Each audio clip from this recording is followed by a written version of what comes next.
किस्सा कुर्सी का। जम्मू कश्मीर विधानसभा चुनावों को लेकर आज से हम एक विशेष कार्यक्रम को शुरू कर रहे हैं, जिसका नाम है किस्सा कुर्सी का। इस विशेष कार्यक्रम के माध्यम से हम चुनावों से जुड़ी खबरों के साथ साथ कुछ ऐसे किस्सों को भी आपके साथ साझा करेंगे जिनका जम्मू कश्मीर की राजनीति में काफी प्रभाव रहा। तो चलिए शुरू करते हैं किस्सा कुर्सी का कार्यक्रम के आज के अंक को। नमस्कार, मैं हूं संजीव बराल और आप देख रहे हैं न्यूज टुडे राष्ट्रीय।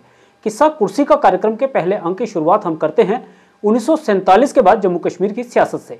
अंग्रेजों के जाने और भारतीय रियासतों के नए संवैधानिक व्यवस्था में अधिमिलन के बाद महाराजा हरि सिंह भी ये समझ चुके थे कि इतिहास का रथ जिस दिशा में जा रहा है उसे अब पलटा नहीं जा सकता। लिहाजा महाराजा हरि सिंह ने जन संवाद के लिए राज्य का प्रवास शुरू किया और जम्मू कश्मीर के भविष्य और राज्य के विकास के लिए लोगों से संवाद शुरू किया। महाराजा हरि सिंह का लोकतंत्र के मैदान में उतरना शेख अब्दुल्ला को रास नहीं आया और उसने जवाहरलाल नेहरू के साथ मिलकर महाराजा को राज्य से निष्कासित करने का षड्यंत्र रचना शुरू किया, क्योंकि महाराजा हरि सिंह का प्रवास और जनसंवाद शेख अब्दुल्ला की सियासत के लिए खतरे की घंटी बन गया। लिहाजा शेख अब्दुल्ला ने महाराजा को राज्य से निष्कासित करने का षड्यंत्र रचना शुरू कर दिया। शेख अब्दुल्ला और नेहरू दोनों ही इस खेल में साथी थे। इसी बीच साल 1949 में महाराजा हरि सिंह को सरदार पटेल का निमंत्रण मिलता है, जिसमें हरि सिंह, उनकी पत्नी महारानी और युवराज करण सिंह को बातचीत के लिए दिल्ली आने का सुझाव दिया गया था। सरदार पटेल का निमंत्रण मिलने के बाद अप्रैल 1949 में एक चार्टर्ड विमान DC-3 से महाराजा हरि सिंह, महारानी और युवराज करण सिंह नई दिल्ली के लिए रवाना हो गए। दिल्ली में सरदार पटेल ने हरि सिंह को शालीनता से लेकिन स्पष्ट रूप से बता दिया कि शेख अब्दुल्ला उनके राज्य त्याग पर जोर दे रहा है, जिसके बाद से सरदार पटेल ने महाराजा को रियासत छोड़ने का सुझाव दिया। जाहिर है महाराजा हरि सिंह को सरदार पटेल की इस बात से धक्का लगा। इससे भी बड़ी बात यह थी कि यह सजा उन्हें बिना किसी कारण के दी जा रही थी। इतना तो स्पष्ट था कि सरदार पटेल महाराजा हरि सिंह को केवल पंडित जवाहरलाल नेहरू का संदेश ही पहुंचा रहे थे। यह संदेश अकेले पंडित नेहरू का भी नहीं था, ये नेहरू और शेख अब्दुल्ला की गहरी दोस्ती का संयुक्त संदेश था। संकट की उस घड़ी में करण सिंह ने भी अपने पिता के साथ खड़े होने की बजाय उस समय के बड़े नेताओं में से एक नेहरू और शेख अब्दुल्ला के साथ जाने का फैसला लिया। उन्होंने रेजिडेंट बनने के नेहरू और शेख अब्दुल्ला के प्रस्ताव को स्वीकार कर लिया और महाराजा हरि सिंह को उनके अपने टाइगर ने ही जिंदगी का सबसे गहरा गाव दिया, जो उनके जीवन के अंतिम क्षणों तक रिश्ता रहा। विरोध के बावजूद करण सिंह द्वारा रेजिडेंट बनने का प्रस्ताव स्वीकार कर लेने के बाद महाराजा हरि सिंह के लिए लगभग सभी विकल्प समाप्त हो चुके थे। उन्होंने अपना राजपाट करण सिंह को सौंपकर अपनी रवानगी से पहले ही अपने स्टाफ और कुछ नौकर चाकरों के साथ सुबह मुंबई के लिए रवाना होना ही ठीक समझा और अपनी अंतिम सांसें भी उन्होंने मुंबई में ही ली। तो ये था जम्मू कश्मीर की राजनीति में पहला किस्सा कुर्सी का, जिसने महाराजा हरि सिंह को अपने पुरखों के राज्य को छोड़कर निष्कासन का जीवन जीने के लिए मजबूर कर दिया।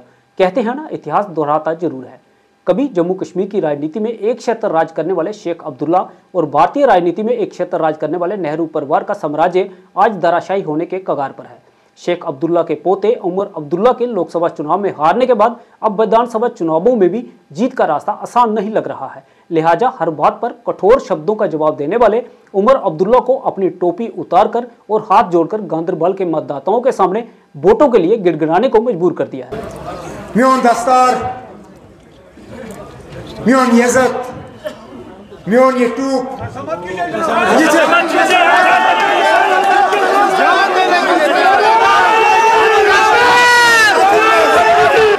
यम करो, यम साथ कैंपेन शुरू कर मगर आज जिस बुतो सारनी कूल गंडित ये गुजारिश करान कि मियोन ये कात वतने यू कार मियोन ये गुजारिश ये वतने यू सारनी वोट रन्ने बस आज करो ये तो योत इंशाल्लाह जुमा। वहीं इन चुनावों में कांग्रेस के लिए भी रास्ता कोई आसान नहीं है। कांग्रेस ने नेशनल कॉन्फ्रेंस के साथ गठबंधन में सीटों का बंटवारा करके प्रदेश कांग्रेस के अंदर बगावत को और ज्यादा बढ़ा दिया है। कांग्रेस के कई वरिष्ठ नेता इस बात से नाराज हैं कि कांग्रेस हाईकमान ने नेशनल कॉन्फ्रेंस के सामने पूरी तरह से आत्मसमर्पण करके जम्मू कश्मीर में कांग्रेस को कमजोर किया है। वहीं कांग्रेस नेता राहुल गांधी के हालिया प्रदेश दौरे के दौरान महाराजा हरि सिंह को हटाने वाले बयान ने भारतीय जनता पार्टी के हाथों में कांग्रेस और नेशनल कॉन्फ्रेंस गठबंधन को घेरने का एक बड़ा मुद्दा दे दिया है।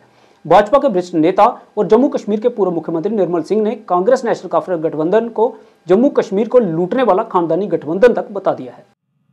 और शांति है, हर कोई जो है खुश है, लेकिन राजनीति इतनी दलगत और इतनी घटिया छोटे स्तर की राजनीति है कि राहुल गांधी आज जाके जम्मू कश्मीर में फिर से वही माहौल क्रिएट करने की कोशिश कर रहे हैं जो 5 अगस्त 2019 के पहले का था। उन्होंने 2-3 बातें कही जिसके ऊपर मैं अपनी प्रतिक्रिया दूंगा।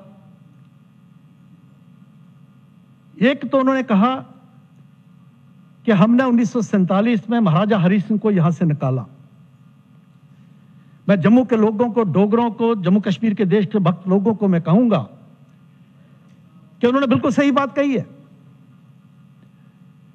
निकाला, और 1952 तक महाराजा थे, महाराजा हरि सिंह, उनको यहां से स्टेट बदल किया गया, और 1961 को उनकी लाश भी यहां आने नहीं दी। उनकी अस्थियां आई थी। वो महाराजा जिन्होंने 26 अक्टूबर 1947 को जम्मू कश्मीर का विलय भारत के साथ किया, और चाहे वो इंटरनेशनल फोरम में कॉलोनियल पावर के साथ पाकिस्तान से डील करने के लिए सबसे महत्वपूर्ण जिसका रोल था वो महाराजा का था, महाराजा हरि सिंह का था, और उन्होंने अपना अदा किया।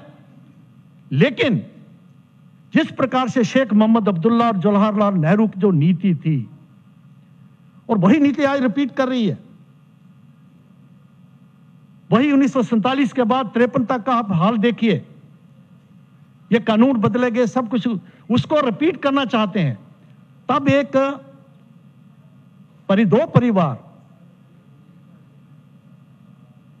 जवाहरलाल नेहरू, इंदिरा गांधी का परिवार, जब जिसको जो जवाहरलाल नेहरू थे और शेख मोहम्मद अब्दुल्ला थे, आज वही तीसरी पीढ़ी के जो 2 लोग हैं, उमर अब्दुल्ला और राहुल गांधी, उसको रिपीट करना चाहते हैं।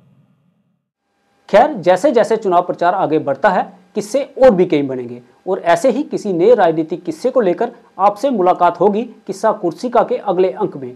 इसी के साथ हमें दीजिए इजाजत, और जम्मू कश्मीर की राजनीति के किस्सों को जानने के लिए जुड़े रहिए न्यूज़ टुडे राष्ट्रीय के साथ। धन्यवाद।